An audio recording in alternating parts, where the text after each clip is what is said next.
भगवान, अल्लाह, खुदा, ईश आदि नाम एक ही शक्ति के हैं। वो कैसा है, कहां है, कैसे मिलता है, किसने देखा है? ये प्रश्नवाचक चिन्ह पूर्ण रूप से हटाने के लिए अवश्य सुनिए जगत गुरु तत्वदर्शी संत रामपाल जी महाराज के अमृत वचन, सर्व पवित्र धर्मों के पवित्र शास्त्रों के आधार पर। कबीर साहब बताते हैं कि मैं इतना समर्थ हूं, ये सभी ब्रह्मांड मैंने रचे, अनंत कोट बाजी जहां रचे सकल ब्रह्मांड, और कहे कबीर मैं क्या करूं, ये काल करे जीवखंड।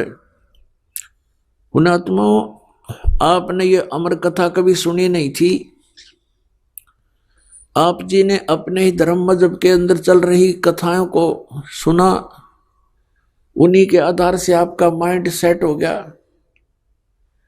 अब इस अमर कथा को सुनकर बहुत दिनों में जाकर आपका विश्वास होगा,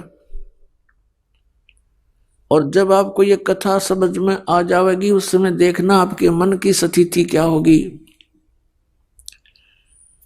आप ऐसी स्थिति में हो जाओगे जैसे परगर पावना रहे उठाए चित, जैसे दूसरे के घर में, दूसरे गांव में, रिश्तेदारी में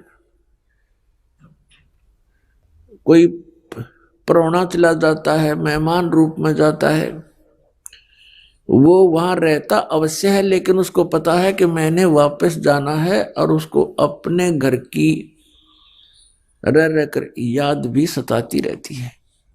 कहते हैं जैसे पर घर पावना रहे उठाए चित, तो यहां से आपका ऐसे मन हट जाएगा एक दिन, और फिर उस सतलोक में आपका अगला कदम सतलोक में होगा। अब परमात्मा ने हमें आकर बताया कि जब सबसे पहले मैं यहाँ आपके दुखों को देखकर इसमें प्रवेश किया काल के लोक में, तो इस काल ने मेरा रास्ता रोकने की चेष्टा की, क्योंकि परमात्मा बताते मैं जोगजीत के रूप में था। जोगजीत वहां एक पुत्र है परमात्मा का, जो सर्वप्रथम 16 उत्पन्न किए थे उनमें से एक है। जोगजीत जानकर मेरे साथ इसने बहुत अड़ंगा अड़ाने की चेष्टा की, लेकिन मेरी शक्ति के सामने ये हताश हो गया।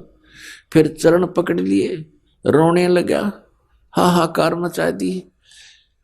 जब मैंने इसको कारण बताया कि मैं किस उद्देश्य से आया हूं, धर्मदास साहिब जी को परमात्मा बता रहे हैं कि धर्मदास, प्रथम सतयुग के अंदर जब मैं यहां आया तो इसने मेरे साथ बहुत कलह मचाई। जब मैंने अपनी शक्ति का प्रयोग किया तो इसकी नहीं पार बसाई। चरण पकड़ लिए, पैर पकड़ के कहता जोगजीत आप किस लिए आए हो?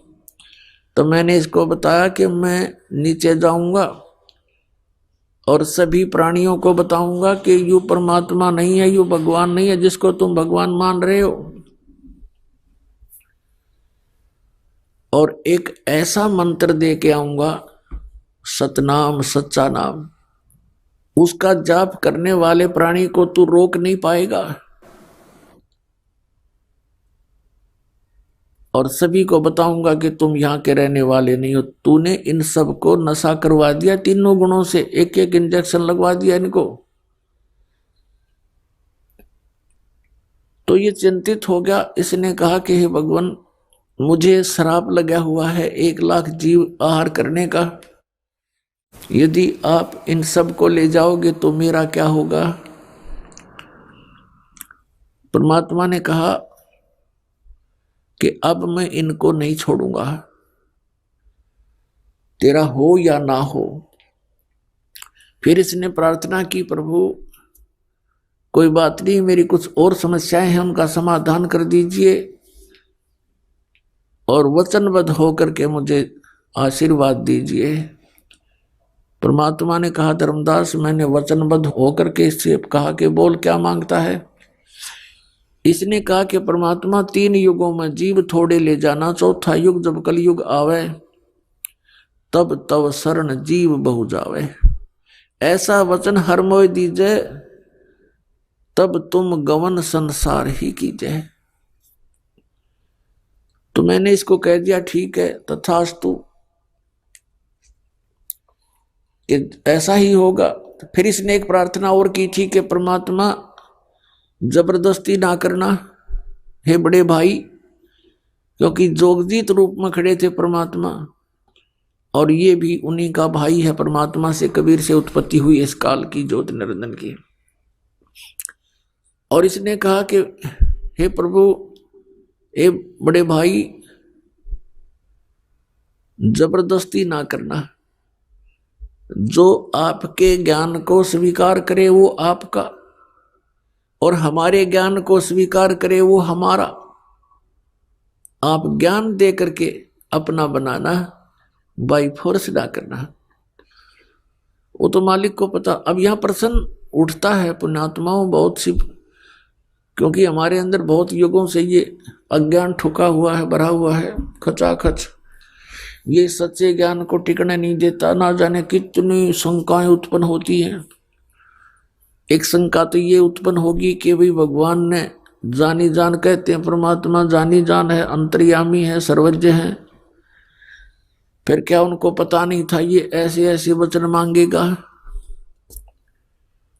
इसको वचन ना देते सतयुग में ही हमें वापस ले जाते। तो ये तो पुण्यात्मा मन की बकवाद है, इस तरह के विचार जो जिसके अंदर आते हैं। हम सतलोक में रहा ही करते। यदि हम ऐसे टिकने वाले होते तो पहले ही ना वहीं रहा करते थे। आवश्यकता ही नहीं थी हमें यहाँ आने की, फिर भगवान को यहाँ दुख उठाने की हमारे लिए।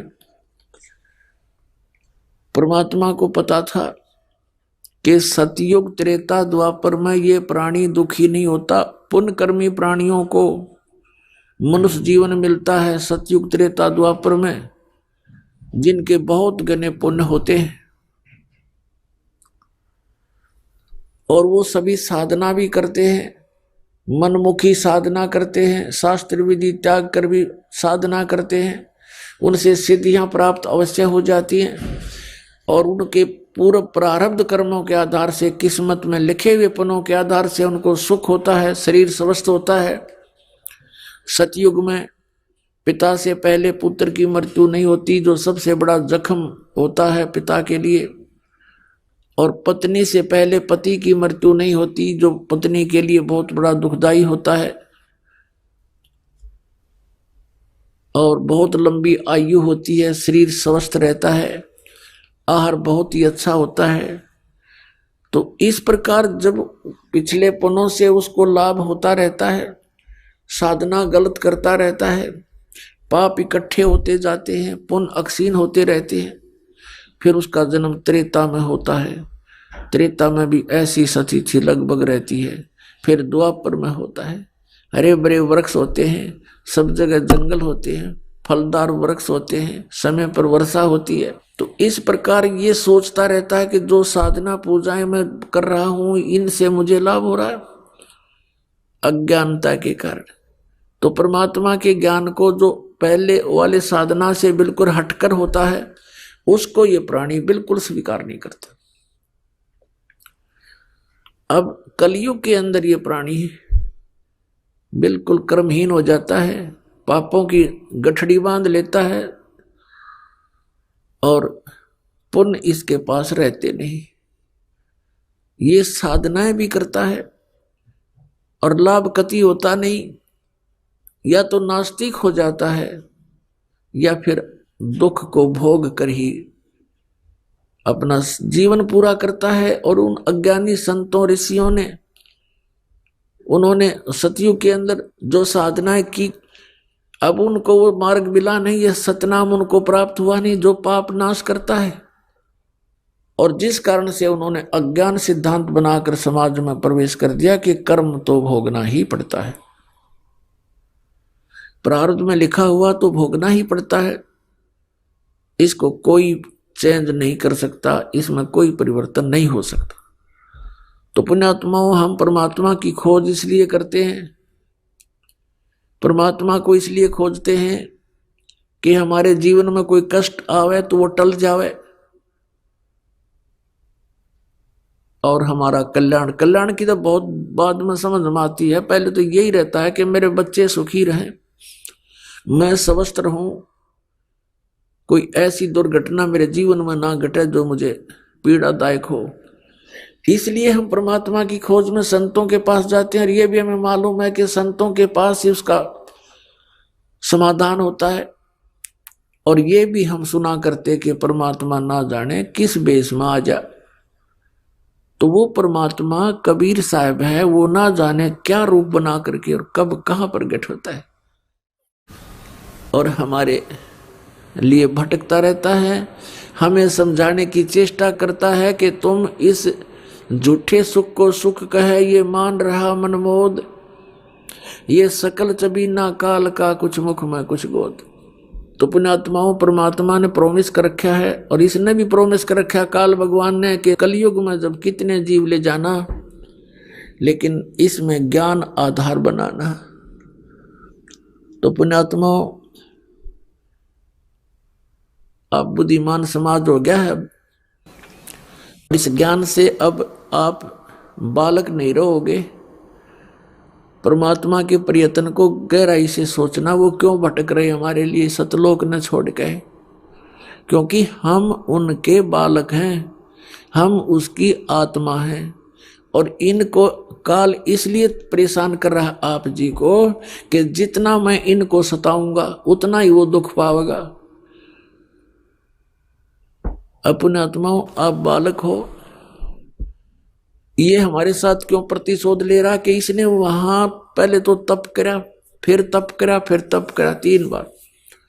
उससे इसने 21 ब्रह्मांड प्राप्त किए, फिर 5 तत्व 3 गुण परमात्मा ने इसको दे दिए कि ले जा खेल खिलौनों से। फिर हम इस पर आसक्त हो गए, हम परमात्मा को भूल गए, अपने भगवान से मन हटा लिया। जो हमें सब सुविधा सब सुख देवा था उससे मन हटा करके एक हीरो की तरह हम इसको चाहने लग गए, जिस कारण से हम भगवान के दिल से उतर गए। और देखो सेब कितना अच्छा फल होता है, यदि वो सेब खराब हो जाता है तो वो दुकानदार उसको रखता नहीं, उसकी आत्मा बहुत दुख पावे। एक सेब खराब हो गया, बाहर फेंकना पड़ा कूड़े में, तो हम वहां खराब हो गए थे भाई बच्चों। तो परमात्मा का आत्मा बड़ी दुख पाई कि ये औरों ने भी खराब करेंगे यहाँ पर, इसलिए हमें हमारी ही इच्छा से इनके साथ भेज दिया कि तुम जाओ फिर यहाँ से डेलो टिंडेज के साथ जाके। अब इसने फिर अलग ब्रह्मांड के अंदर परमात्मा ने व्यवस्था की, जिस आत्मा ने सबसे पहले स्वीकृति दी थी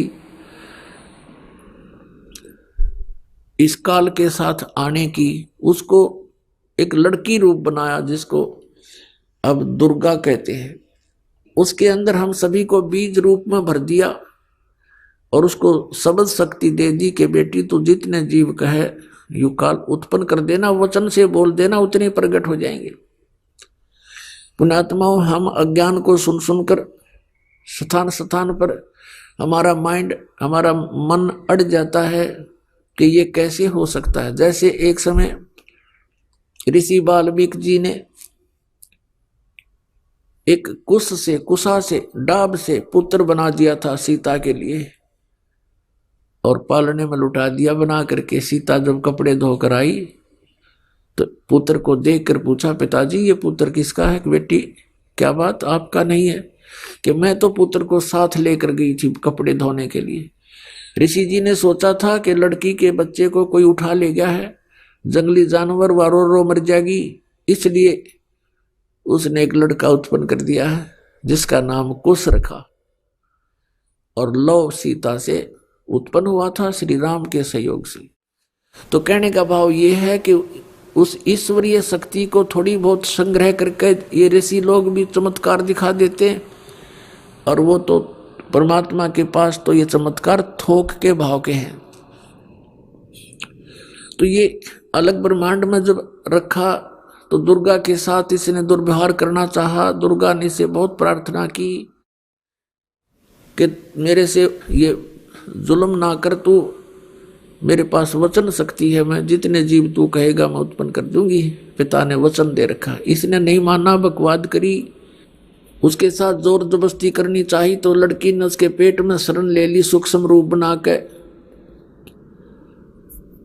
तब परमात्मा ने जोग जीत रूप में आके उस ब्रह्मांड में इसको कहा था कि आज से तुझे एक श्राप लग गया, 1,00,000 मानव शरीरधारी प्राणी जीव खावेगा, 1,25,000 उत्पन्न करेगा। और लड़की को उसके पेट से निकाल दिया, पेट चीर के हाथ से वचन से ऐसे नाखून मार दिया पेट पर, और वचन से वो बाहर आ गई। फिर एज इट इज वचन से अपने आप जख्म भर गया। तो परमात्मा की शक्ति पुण्यात्माओं पर बल है। हम आध्यात्मिक मार्ग से कोसों दूर हो गए, इसलिए हमने इन परमात्मा की लीलाओं पर अविश्वास शीघ्र हो जाता है। लेकिन अब अविश्वास ना करके विश्वास पूर्ण करो। तो वहां क्या कहा, तब इसको आदेश सुना दिया कि तू निकल जा अपने 21 ब्रह्मांड लेकर यहां से। आदेश सुन ले पिताजी का और निकल जा यहां से 21 ब्रह्मांड समेत। इसने फिर बहुत हाथ जोड़े, पैर पकड़े, मेरे से गलती होगी, मुझे रख लो यहीं पर, मुझे दूर ना भेजो। लेकिन परमात्मा ने इसकी एक नहीं सुनी और इसको वहां से यहां फेंक दिया 16 शंख कोश की दूरी पर। नील पद्म शंख 16 शंख कोश, 1 कोश लगभग 3 किलोमीटर के आसपास होता है। इतनी दूरी पर आ गया ये सतलोक से इसका पूरा विमान 21 ब्रह्मांड का। तो इसने उसके बाद से परमात्मा से प्रतिशोध लेने के उद्देश्य से हमें या इतने दुख देता है कि एक पल भी चैन से ना टिक सके, सांस ना ले सके। अब देखते हो पुण्यात्मा, पशु पक्षी ये कितने कष्ट उठाते हैं। आप देखते हो मनुष्य जीवन में कोई सुखी है? इस झूठे सुख को सुख मान बैठे हैं हम, और परमात्मा हमें याद दिलाते हैं आकर के कि तुम काल के जाल में हो। आप जी को इसने मिसगाइड करके इतना ही सीमित कर दिया आपकी बुद्धि को, संतानों उत्पत्ति, कोठी कार लेना, सारा जीवन ये सोच करके बुढ़ापे में सुखी होऊंगा मैं, बुढ़ापे में मेरा जीवन ठीक कट जाएगा, बढ़िया कोठी बना दूं, बच्चों को सुखी कर दूं, घना धन बना दूं। अपने आत्मा बुढ़ापे तक, पहली तो ये बात है कि बुढ़ापे तक आप रहोगे कि ना रहोगे, वृद्धावस्था तक। और वृद्धावस्था होने के बाद फिर सुख कहां से? वृद्धावस्था में सपने में भी सुख नहीं। तो हमारी सारी ही सोच इस टाइप की थी जो हमें केवल दुख दे सकती है, सुख नहीं। बुढ़ापे में कभी तो जाड़ पड़वानी, कभी आंख बनवानी, और कभी कोई बच्चा कुछ बोल रहा है, कोई पुत्र वधू कुछ कह रही है, कहीं पौत्र को कोई गड़बड़ होगी, कहीं पौत्री का गड़बड़ होगी, कोई देवता मर गया, कोई देवती मर गई। तो ये सब कष्ट उस व्यक्ति को होते हैं जो वृद्धावस्था प्राप्त कर चुका है और सोचा नहीं होता बुढ़ापे में सुखी हो जाऊंगा, इब तो धंधा करके बच्चा न पाल पोष दूं। तो पुण्यात्मा बुढ़ापे में तो जिए जानेगा जिसा सुख होगा तुम्हें। तो इसलिए परमात्मा हमें याद दिलाते हैं कि जिस प्रोसेस में आप अपना सारा जीवन न्यौछावर किए बैठे हो, ये आपकी महाभूल है। इसके साथ साथ और भी कार्य आपका एक अनिवार्य है, वेरी इंपॉर्टेंट है, उसको तो आपने शुरू ही नहीं किया। अब जैसे हम देखा करते थे, बुजुर्ग आपस में बैठ कर बतलाया करते थे, क्या कहते थे, और भाई कुशल हो? तो वो कहता था मौज हो रही है, कत्ती ठाठ हो गए, 2 बेटे थे 2 बेटी, सबका विवाह कर दिया, पुत्र पर भी पुत्र हो गया, पुत्रियों पर भी पुत्र हो गए, और बस मेरा तो जीवन सफल हो गया। अब बेशक उठा ले भगवान मने, मुझे बेशक उठा ले परमात्मा, मेरा काम पूरा हो गया। अब इस तत्व ज्ञान की रोशनी में पता चला कि खाक पूरा हो गया तेरा जीवन। जीवन कहां से सफल हुआ, जीवन तो बर्बाद हो गया आपका। और जो कुछ भी आपको प्राप्त हुआ ये तो पूर्व प्रारब्ध में आपका लिखा हुआ था, आपका किया हुआ नहीं, आपका चाहा हुआ नहीं। जैसे संतान होते ही एक ऐसी हमारी मन में काल ने ऐसी प्रेरणा कर रखी है कि हे भगवान, बच्चा हो और पुत्र हो, पहला पुत्र हो फिर पुत्री वैश्यक हो जा, ऐसी टेंडेंसी श्लोक वेद से हमारी बनी हुई है जो बिल्कुल व्यर्थ है। अब विवाह हुआ, प्रथम लड़की होगी, फिर सोचा है भगवान दूसरा तो पुत्र होना चाहिए, दूसरी भी कन्या होगी, फिर कहा है भगवान तीसरा तो पुत्र हो, तीसरी भी कन्या होगी, चौथी आशा पुत्र की थी, चौथी भी कन्या, पांचवी भी कन्या होगी। तो क्या आपका किया हुआ या आपका चाहा हुआ? नहीं, जो आपकी किस्मत में था वही आपको मिला। तो आप कहते हो कि मेरा जीवन सफल हो गया, ये तो आपका होना ही था। आपने जो इस जीवन में एक इम्पोर्टेंट कार्य और करना था, अनिवार्य कार्य करना था, वो तो तुमने स्टार्ट भी ना किया। इसकी याद दिलाने के लिए परमात्मा सतलोक से आते हैं। यहाँ के भगवान और यहाँ के ये संत हमें केवल इस माया में ही डबोते हैं, इसी में डालते हैं, हमारे को बाहर निकाल नहीं सकते क्योंकि इनकी पावर नहीं। वो तो स्वयं आते हैं या अपने ही संत बना करके यहाँ भेजते हैं, अपनी भक्ति शक्ति से चार्ज करके भेज देते हैं, और फिर वो संत ये काम किया करते हैं। नहीं, आम संत की कोई औकात नहीं जो काल के सामने इस प्रकार का कोई कदम उठा ले। अब क्या बताते हैं परमात्मा, हम सुल्तानी नानक तारे दादू को उपदेश दिया, जात जुलाहा भेद न पाया वो काशी माहे कबीर हुआ। गोता मारू स्वर्ग में जा बैठू पाताले, गरीबदास ढूंढता फिरूं अपने हीरे मोती लाले। परमात्मा कबीर साहब कहते हैं कि गोता मारूं स्वर्ग में और जा बैठूं पाताल, कह कबीर ढूंढता फिरूं अपने हीरे मोती लाल।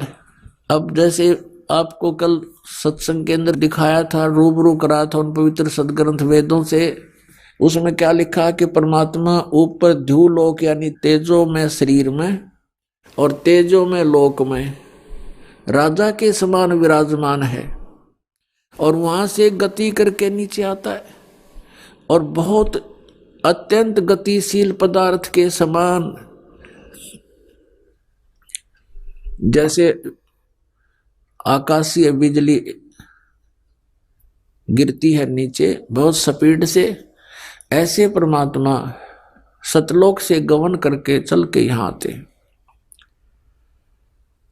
तो वो परमात्मा अच्छी आत्माओं को मिलते हैं, उनको उपदेश करते हैं, तत्व ज्ञान से परिचित कराते हैं, अपने से परिचित कराते हैं। तो उन महापुरुषों ने जो ज्ञान दिया वो परमात्मा से प्राप्त ज्ञान दिया। उनमें से अब्राहिम सुल्तान अधम भी एक महापुरुष हैं।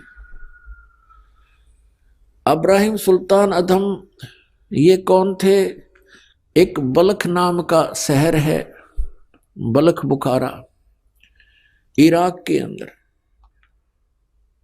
और वहां का एक अब्राहिम सुल्तान अदम नाम का एक मुसलमान बादशाह था।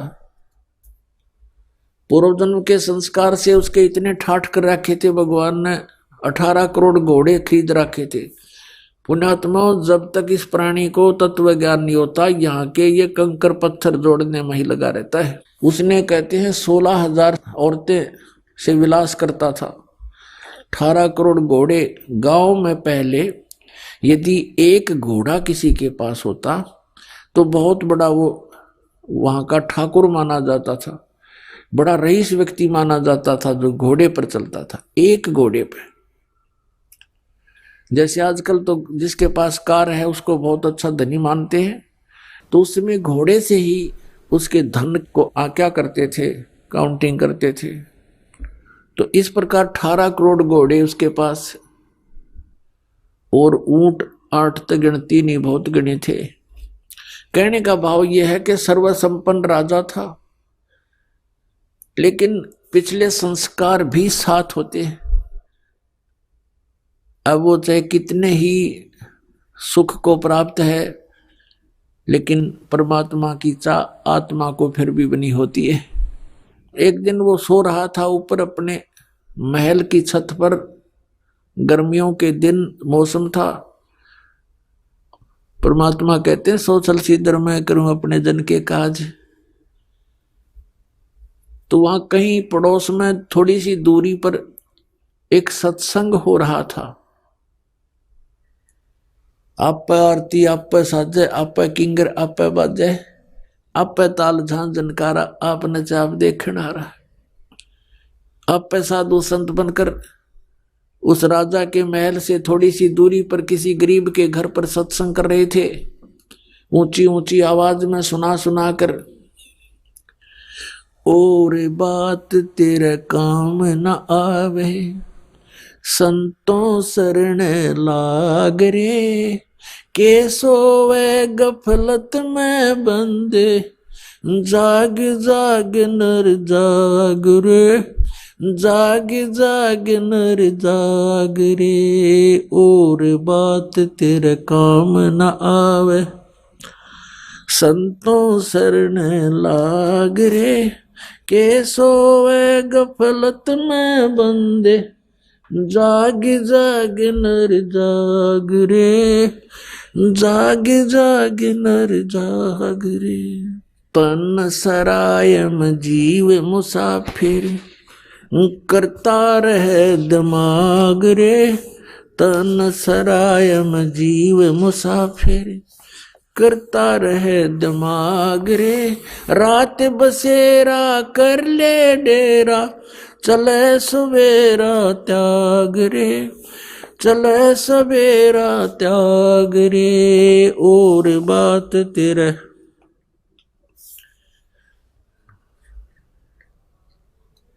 के सोवे गफलत में बंदे, जाग जाग नर जाग रे, जाग जाग नर जाग रे।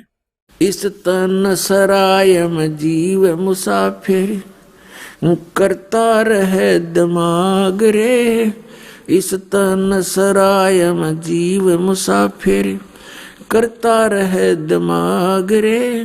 रात बसेरा कर ले डेरा, चले सवेरा त्याग रे, चले सवेरा त्याग रे। और बात तेरे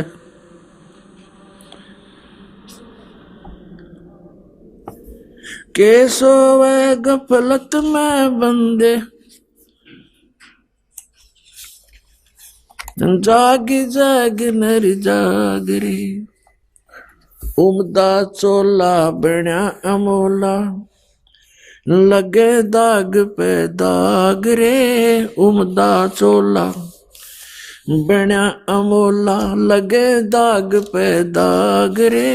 2 दिन की गुजरान जगत में, क्यों जले बिरानी आग रे, जले बिरानी आग रे। और बात तेरे के सोवे गफलत में बंदे, जाग जाग नर जाग रे, जाग जाग नर जाग रे। अर सुमरे सो हंस कवावे, ये कामी क्रोधी कागरे। अर सुमरे सो हंस कवावे, कामी क्रोधी कागरे। बोरा न भर में विष के बन में, चल बेगमपुर बाग रे, चल बेगमपुर बाग रे। और बात तेरे काम न आवे, संतों शरण लाग रे, के सोवे गफलत में बंदे। भाई शब्द सैन सतगुरु की पिछाणी, पाया अटल सुहाग रे। शब्द सैन सतगुरु की पिछाणी, पाया अटल सुहाग रे। नतानंद महबूब गुमानी, परगटे पूर्ण बाग रे, परगटे पूर्ण बाग रे। और बात तेरे काम न आवे, संतों शरण लाग रे, के सोवे गफलत में बंदे। पुण्यात्मा परमात्मा कबीर परमेश्वर जी अपनी प्यारी आत्मा को काल के जाल से निकालने के लिए कितना संघर्ष करते हैं। उसके लिए परमात्मा ने ज्ञान को ही आधार बनाया है। इब्राहिम सुल्तान अधम बहुत ही अच्छी आत्मा का व्यक्ति था। परमात्मा की खोज में, अल्लाह की चाह में साधु संतों से बहुत प्यार करता था। उसको जहां भी कोई संत मिल जाता या किसी संत की महात्मा की वो चर्चा सुनता, या तो उसको अपने पास बुला लेता था या स्वयं दर्शनार्थ चला जाता था। अपने आत्माओं काल ने तो ऐसा कर रखा हमारे साथ, ये नकली संत, नकली पंथ और डुप्लीकेट ज्ञान सुना के कि इनको नास्तिक बना दूं। एक संत के ऊपर वो बहुत विश्वास किया करता था और वो इब्राहिम सुल्तान उस फकीर के पास बहुत ज्यादा उसके पास जाता था या उसको अपने पास बुलाता था, खूब दक्षिणा दिया करता था और वो एक नंबर का पाखंडी था। एक बार राजा ने, क्योंकि वो बहुत धनी व्यक्ति था, बहुत धनी राजा था, वो जूते जो होते हैं, जूती पहना करते, पहले आप जूते कहने लगे उन्हें, उन जूते होते थे, जो जूती थी, एक जूती की कीमत 1.25 लाख रुपए थी। उस समय का तो 1.25 करोड़ हो गए एक जूती की कीमत। उस जूतों के ऊपर हीरे, पन्ने, जवाहरात, मोती सब जगह उसमें गठे होते थे।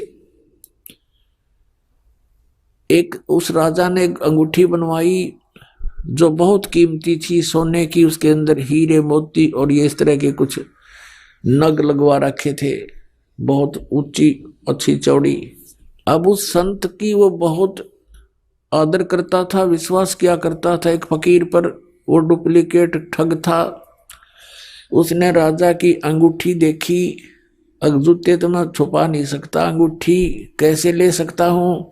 उसने वैसी ही अंगूठी एक डुप्लीकेट बनवा ली, पीतल की, मिलती जुलती कती, और राजा से कहा कि राजा आज नौका विहार करते हैं, मेरे साथ चलो। राजा तुरंत तैयार हो गया फकीर का आदेश मानकर। नाविक नौका चला रहा है, राजा और फकीर उसके ऊपर कुर्सी पर बैठे हैं। अब फकीर ने कहा कि राजन, ये अंगूठी कैसी बनवा ली, कैसी है, दिखाना मुझे। अंगूठी कब बनवाई? कि जी अभी बनवाई है, कुछ दिन हो गए, कई बार पहन ली, आपके ध्यान नहीं गया, देखो देखो निकाल कर। राजा ने कहा देखो, देख लो, देखो ऐसी है। अब वो तो डुप्लीकेट था, उसने लेकर ऐसे और कहा, उसने क्या कहा कि हम फकीरों के क्या काम ये अंगूठी। अब वो ओरिजिनल पर देखता रहा और कहा देखो राजा, ये इधर क्यों जा रहा नाविक तू? तो राजा का ध्यान उधर हुआ, वह डुप्लीकेट निकाल ली, वह डाल ली, हाथ में ले ली और कहा राजन, अंगूठी तो बहुत अच्छी है, पर साधु संतों के क्या काम की, जल में फेंक दी। अब राजा ने सोचा भाई बड़ा त्यागी विरागी महात्मा, इसको तो संसारिक धन से भी कोई लगाव नहीं है, और ज्यादा आस्था होगी उसमें। फिर खूब वो दान दे। राजा रोके नहीं, हमें क्या जरूरत है, हमें क्या जरूरत है, कोई नहीं, दे दे, हम लगा देंगे, इधर भंडारा कर देंगे। अब नट्टे भी ले भोली आत्मा जो होती है वो श्रद्धालु, वो केवल अपने स्वभाव का ही प्रयोग करते हैं, सामने वाले की बकवादों पर ध्यान नहीं देते हैं।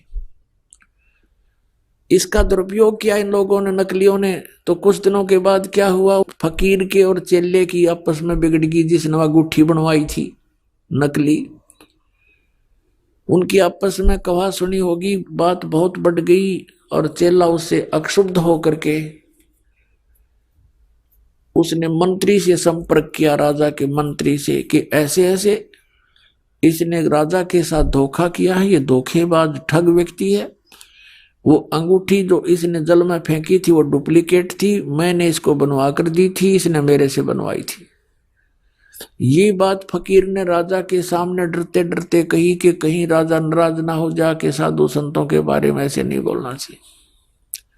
राजा इतना विश्वास करता था कि पूछा, वजीर तेरे को किसने बताया है? वो चेला बुलाया कि इस चेले ने बताई है। उस चेले से कहा कि फकीर के बारे में ऐसी बातें करना बच्चा पाप लगता है। उसने कहा, जी मैं कसम खाकर कहता हूं ये निकम्मा आदमी है, ये भक्त नहीं है, संत नहीं है। राजा बड़ा विश्वासी था, उसने कहा कि देख ले भाई चेला राम, जया बात झूठी पागी तो तेरी गर्दन काट दूंगा। नो बोला, जी बेस से काट दियो। राजा ने देखा कि बड़ा कॉन्फिडेंस से बात कर रहा है कि वो अंगूठी कहाँ मिलेगी, काओ दिखाऊं। राजा भी चला गया, वजीर भी साथ में, सैनिक अचानक पहुंच गए। उस चेले ने जाकर खोद कर दिखा दी कि ये दाब रखी इसने। उसका उड्डे का मुंह हो गया और वो अंगूठी ज्यों की त्यों। उसने सारी कहानी बताई तो सुनार को बुलाया राजा ने, जिससे वह डुप्लीकेट बनवाई थी, कि आपने ऐसी ही बनाई थी? कहा जी ऐसी बनवाई थी, इसने बनवाई थी। हमसे तो डुप्लीकेट बनवाओ चाहे कोई ओरिजिनल बनवाओ, हम तो बनाते ही है, हमारा काम ही यही है। तो उस दिन के बाद राजा नास्तिक हो गया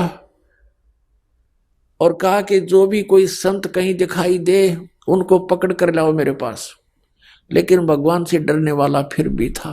उसने बुलाया और प्रश्न करता था, क्या तूने अल्लाह को देखा है? प्रश्न करता था कि तूने अल्लाह को पा लिया, और यदि पा लिया है तो मुझे दर्शन कराओ, और नहीं तो चलो चक्की पीसो। अब कोई भगवान ऐसा थोड़ा है या थैली पे मसल कर दिखा दे किसी ने।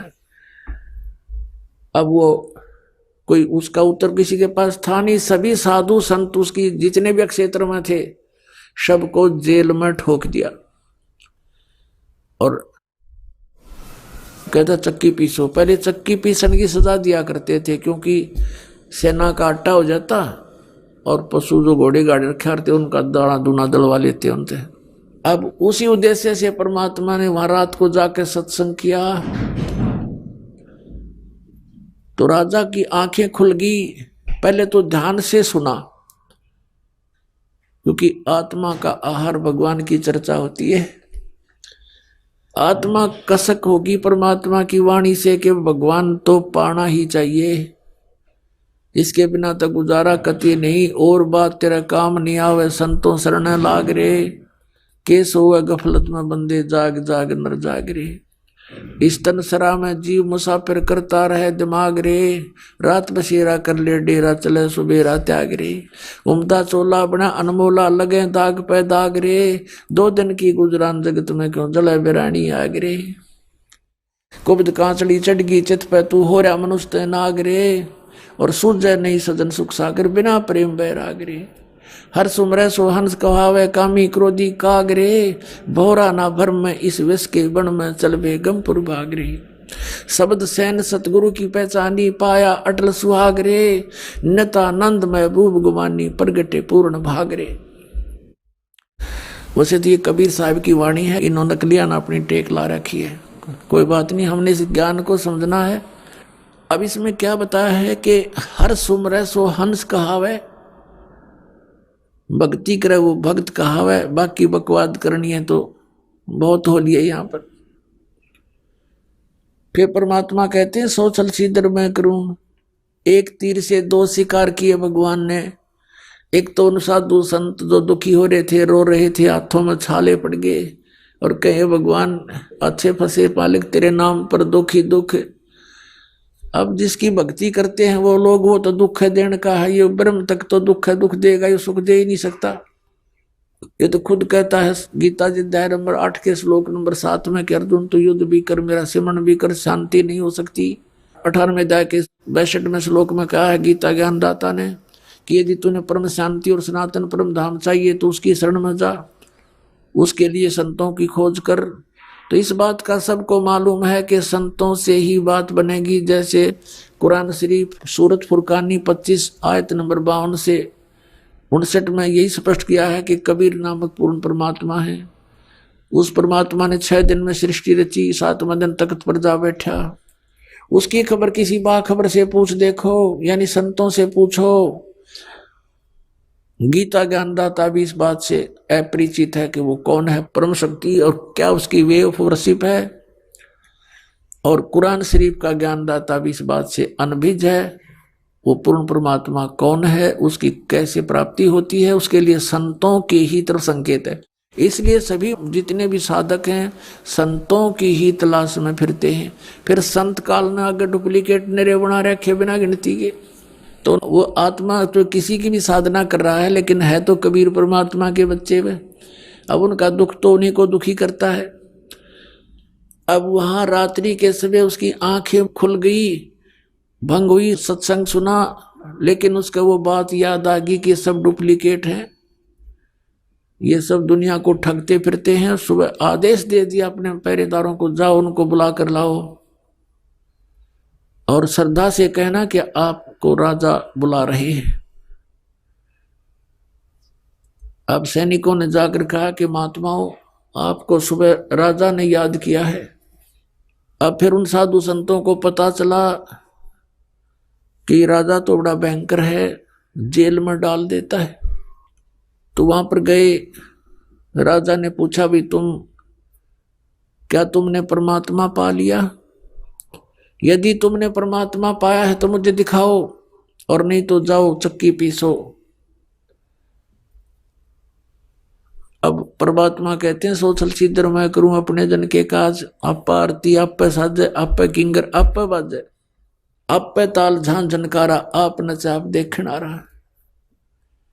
अब सारी व्यवस्था परमात्मा ने करवाई, वहां पर साधु संत भेजे, उनको पता नहीं था कि ऐसा नालायक राजा है। तो एक संत ने कहा कि महाराज जी के हे राजन, कुछ दूध मंगाइए, 1 गिलास दूध। वो दूध मंगा दिया, रख लो। और वो संत उस दूध में उंगली डालकर ऐसे देख रहा है। राजा ने कहा क्या देख रहे हो, पी लो, मीठा डालकर मंगाया है। उस संत ने कहा कि महाराज हमने सुना है कि दूध में घी होता है, पर आपके दूध में घी नहीं है। तो राजा ने कहा कि भले आदमी, तुझे ये नहीं मालूम कि दूध से घी कैसे बनता है? सुन मैं बताता हूँ। इसको गर्म करके ठंडा किया जाता है, फिर इसको जामन लगाया जाता है, दही बनती है, और दही को फिर रिड़का जाता है, बिलोया जाता है, मंथन किया जाता है, और तब मक्खन बनता है। फिर ता करके गर्म करके इसका सब मैल निकाल कर शुद्ध घी बनता है। समझे? ऐसे घी बनता है, ऐसे थोड़ा दिखाई देता है दूध में घी। तब उस संत ने कहा जी जैसे दूध से घी प्राप्त करने की एक विधि है, मेथड है, इसी प्रकार परमात्मा को देखने की एक विधि है, वो हम बताएंगे, आप कीजिए। राजा कहने लगा ज्यादा बात मत बनाओ, इस तरह की विधि बताने वाले मुझे बहुत मिल लिए, जाओ जेल में। अब वो सुनने को तैयार नहीं, वो भी ठोक दिए जेल में। अब परमात्मा कहते हैं अब काल ने तुम्हें नास्तिक बनाना था, बना दिया, अब और क्या ज्ञान दे उसको इससे आगे के भी। जैसे दूध से घी निकालने की विधि है, ऐसे ही परमात्मा पाने का एक मेथड है, आप ऐसे कीजिए। नहीं मान्या तो फिर कौन सी विधि अपनाई परमात्मा ने? हम कारवान हो आए, मैलों पे ऊंट बताए। परमात्मा कहते हैं हम एक ऊंटों वाले कारवान बनकर आगे, जैसे राजस्थान रेगिस्तान के अंदर ये ऊंट पालते हैं लोग, तो उस तरह का एक रूप बना लिया भगवान ने। उस तरह का रूप बना करके एक जैसे ऊंटों वाले होते हैं, और छत पर रात्रि के समय छत पर चढ़ गए ऊपर। अच्छा बड़ा, जैसे राजस्थान से आते हैं व्यक्ति, ऐसे बड़ा तो इतना बड़ा तो उसका साफा, अच्छी नीचे नोक वाली जूतियां, ऐसे लांडी सी धोती, ऐसा ही वेशभूषा जैसे राजस्थान के लोग पहना करते थे पहले। और ऊपर छत पर जाकर लठ लेकर ऊपर सतलोक से चलकर आए परमात्मा, छत पर उतर गए और वहां छत पर लाठी की खोद मारे, खुड़का करें। तो राजा की आंखें खुली और नौकरों से कहा कि कौन कमबख्त है ऊपर, मेरी नींद खराब कर दी, ले उसको पकड़ के नीचे। अब नीचे ले आए पकड़ के। राजा ने पूछा भी कौन है तू? अब परमात्मा ने कहा भी मैं ऊंट वाला हूं, ऊंट रखे थे मैंने, बहुत घने ऊंट है मेरे पास, और उनमें से मेरा एक ऊंट गुम हो गया, उसको खोज रहा हूं। मैंने सोचा तेरी छात पर चढ़ गया हो कदे मेरा ऊंट, इसलिए ऊपर ऊंट ढूंढ रहा हूं, खोज रहा हूं। अब राजा पहले तो हंसा कि अच्छा बोला आदमी होता है। कहने लगा देखो बोले आदमी, ये ऊंट छत पर कहां से आ सकता है, कहीं जंगल में खोजो उसको जा करके, आप गलत स्थान पर आ गए हो। तो परमात्मा ने क्या कहा कि जिस प्रकार ऊंट छत पर नहीं मिल सकता, क्वाइट इम्पॉसिबल, ठीक इसी प्रकार जो प्रोसीजर तने अपना लिया संतों को जेल में डालकर परमात्मा पाना चाहता है, ये ऐसा ही समझ ले जैसा छत पर ऊंट नहीं चढ़ सकता, नहीं मिल सकता, तो इस प्रकार भगत तुझे भी भगवान नहीं मिल सकता। न्यू कह के अंतर ध्यान हो गए, सामने से दिखाई नहीं दिए तो एकदम चक्कर आ गया उस राजा ने और बेहोश हो गया। अब नौकरों ने बताया रानियों को, उसकी दशा देखकर रानियों ने बुलाई झाड़ फूक करने वाले जंतर मंतर मौलवी ने एक तबीज बांध दिया इस हाथ पे और कहा अब कुछ नहीं होगा, इसको कोई भूत प्रेत का साया दिख गया होगा। राजा ठीक हो गया। उधर से वो परमात्मा कहां पहुंचे, जहां पर वो संत कैद कर रखे थे जेल में, और जाकर कहा सिपाहियों से कि भाई सिपाहियों तुम्हारे राजा ने मुझे भी यहां भेज दिया, मुझे भी कैद कर लो। अब सिपाही बोले बड़ा भगत आदमी थापा आ गया,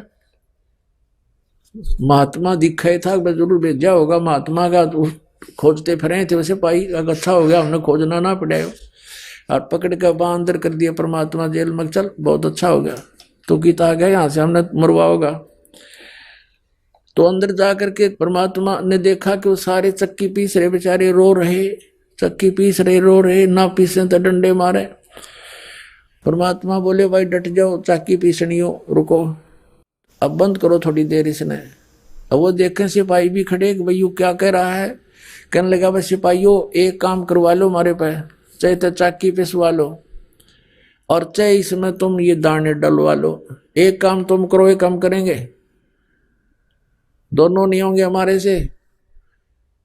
अब सैनिकों ने सोचा कि यो अच्छा उग्रवादी आ गया भाई, क्रांतिकारी, इसने सारे बिगाड़ेगा। तो सिपाही कहने लगे ऐसे करो तुम चक्की पीसो, हम कनक डालेंगे, इसमें दाने डालेंगे, चने गेहूं। परमात्मा बोले भाई ठीक है, पोजीशन पकड़ो, हो जाओ खड़े एक एक चाकी के पास। वो हो गए सिपाही, देखेंगे भाई क्या करेंगे, लाइन की रेल बनावांगे। अब तो हम थोड़ा बहुत समय दे देते थे, अब इनको खूब खींच कर लेंगे। उन दृष्टिकोण से वो खड़े हो गए, एक जना 6 जगह 6 चाकियों में डाल सके कणक, फटाफट फटाफट जोड़े भर लिए उन्हें। परमात्मा बोला भाई तुम खड़े हो जाओ, सारे कैदी संत वो खड़े हो गए और एक चक्की का सोटा ला दिया परमात्मा ने, सारी 360 चक्की खकाट उठी नो, आप चाले। अब परमात्मा बोले ले भाई तुम डालने जाइयो और पीछे जाइयो। बंदी छोड़ कबीर साहेब की जय हो।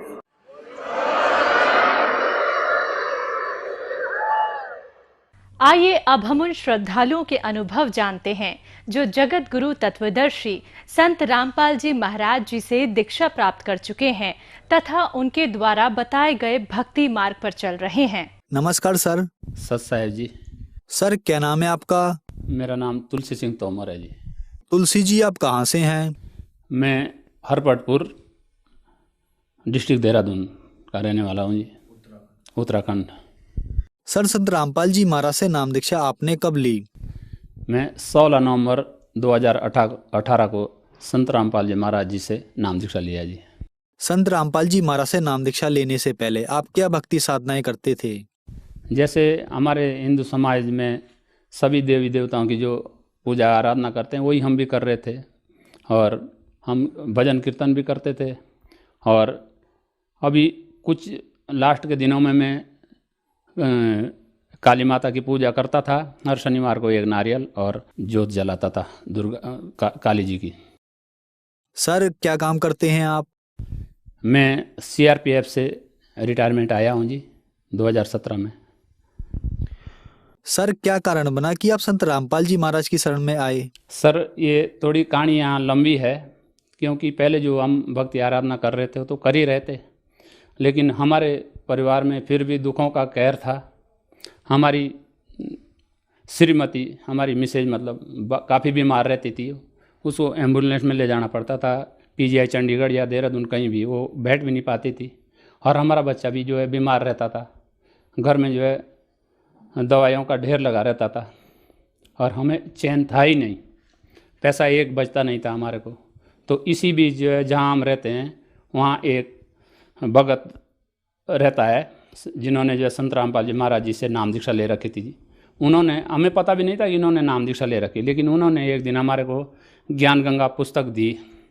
धीरे धीरे जो हमने वो ज्ञान गंगा पुस्तक को पढ़ लिया, और वो ज्ञान जो हमारे दिमाग में बैठ गया कि ये ज्ञान हमने सुना नहीं था वो ज्ञान कभी, तो कहीं ना कहीं हमें उस लगन लग गई जी। फिर उसको हम उस ज्ञान को खोजने के लिए फिर हम दिल्ली में, हमारे गांव का एक लड़का था, उसको फ़ोन किया है, वहाँ से जो है वेदों की किताबें मंगाई। गीता की किताब मैंने गोरखपुर से ला रखी थी जब मैं उस साइड से पहले सर्विस करता था। सूक्ष्म वेद की किताब मंगाई जी, तब मैंने उस जो है गीता की जो ज्ञान गंगा पुस्तक जो उन्होंने भगत ने दी थी हमें, उसका मिलान किया हमने अपने सदग्रंथों से।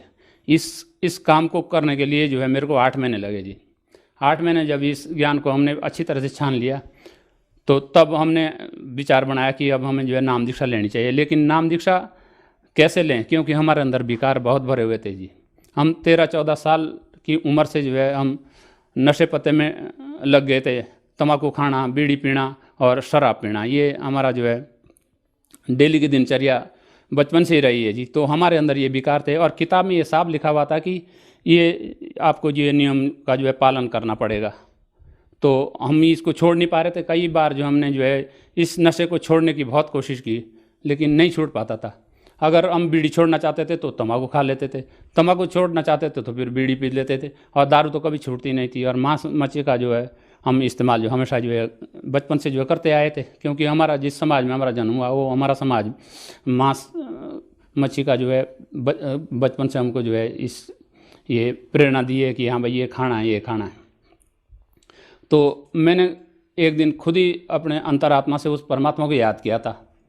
परमात्मा सदगुरु रामपाल जी महाराज को अपने मन में याद किया कि आप अगर वो शक्ति है, वो परमपिता है, वो सदगुरु है, तो मेरे ये विकार छुड़ा दो, तब मैं आपके शरण में आ जाऊंगा। लेकिन अगर मेरे ये विकार नहीं छूटेंगे तो मैं आपके शरण में आके भी कोई फ़ायदा मेरे को मिलने वाला नहीं है, क्योंकि जब नियम का पालन नहीं हो पाएगा मेरे से, तो मेरे को फ़ायदे से मैं वंचित रह जाऊँगा।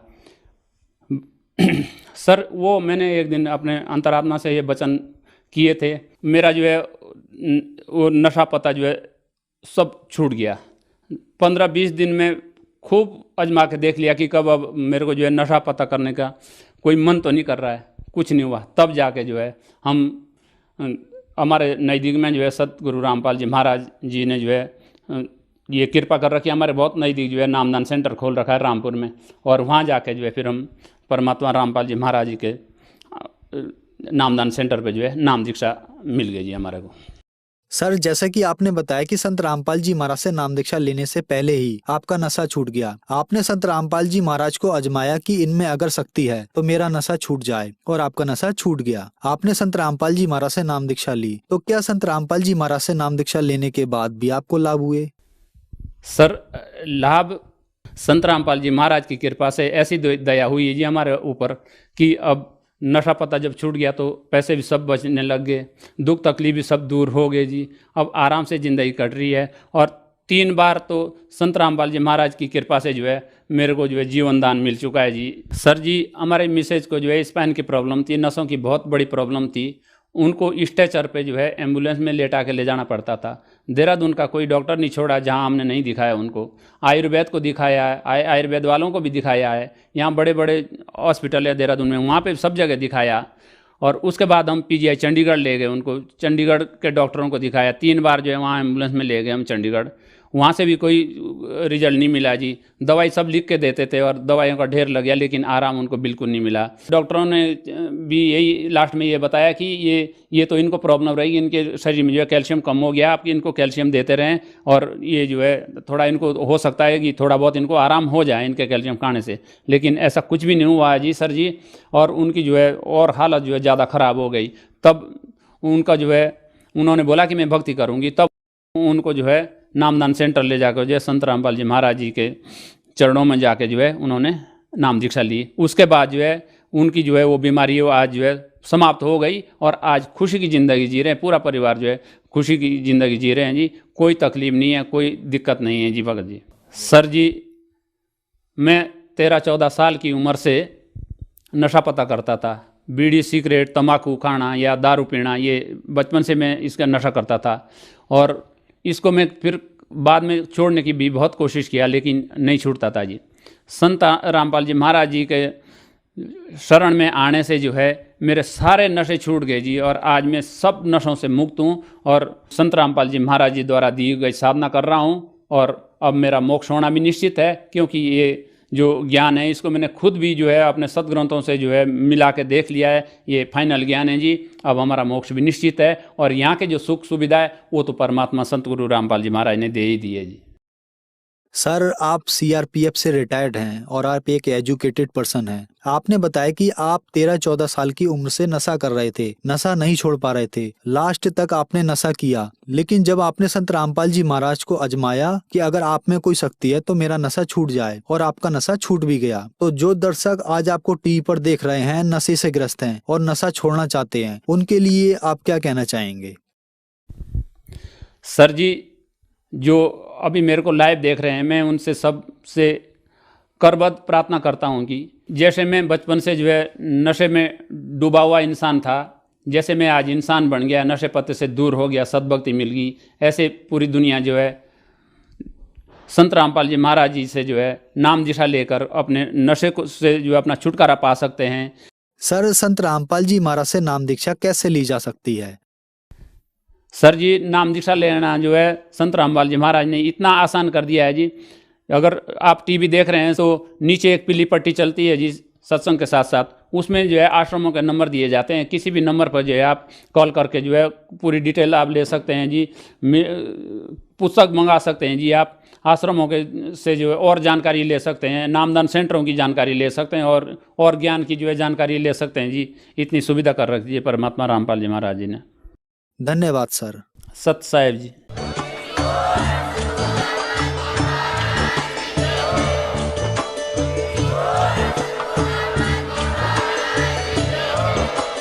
आप सुन रहे थे जगत गुरु तत्वदर्शी संत रामपाल जी महाराज जी के मंगल प्रवचन। अधिक जानकारी के लिए विजिट कीजिए हमारी वेबसाइट www.jagatgururampalji.org। संत रामपाल जी महाराज जी के शुभ आशीर्वाद से पूरे विश्व भर में 500 से भी ज्यादा नाम दीक्षा केंद्र हैं, जिन पर संत रामपाल जी महाराज जी द्वारा ऑनलाइन निशुल्क नाम दीक्षा दी जा रही है। अपने नजदीकी नाम दीक्षा केंद्र का पता करने के लिए संपर्क करें 8222880541।